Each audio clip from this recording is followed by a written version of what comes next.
ঢাকার কেন্দ্রীয় শহীদ মিনারে উপস্থিত হয়েছেন ছবিপ্রেমীরা।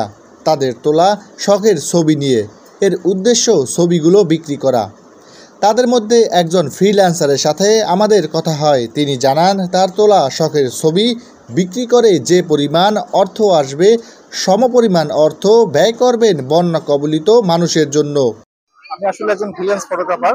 পেশাগতভাবে আমি একটা আন্তর্জাতিক সংস্থায় কমিউনিকেশনসে কাজ করি। শৌখিনতার অংশ হিসেবে ছবি তুলি। আপনারা জানেন যে সাম্প্রতিক সময়ে বাংলাদেশে একটা ভয়াবহ বন্যা হয়েছে।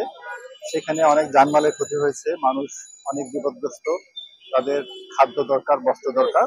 তো আমরা আসলে যারা ফটোগ্রাফার, আমাদেরও সোশ্যাল রেসপন্সিবিলিটি আছে।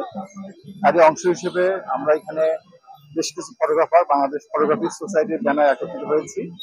আমরা মূলত আমাদের নিজের অর্থে এই ফটো প্রিন্ট এবং ফ্রেম করেছি। এবং এখানে আমার এটা সহ আরো একটা ছবি আছে, মোট দুটো ছবি আছে।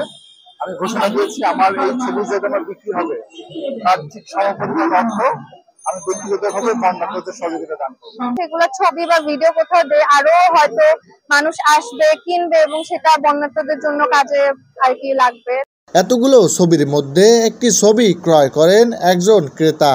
তিনি জানান, তার ভালো লাগার জায়গা থেকে ছবিটি তিনি ক্রয় করেন এবং এই ছবির মধ্যে রয়েছে ব্যাপকতা।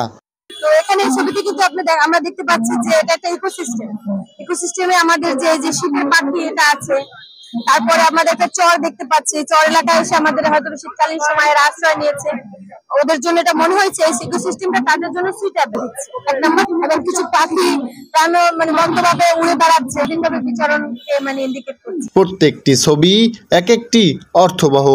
এই ছবিগুলো বিক্রির মাধ্যমে অর্থ যাবে বন্যার্তদের মধ্যে।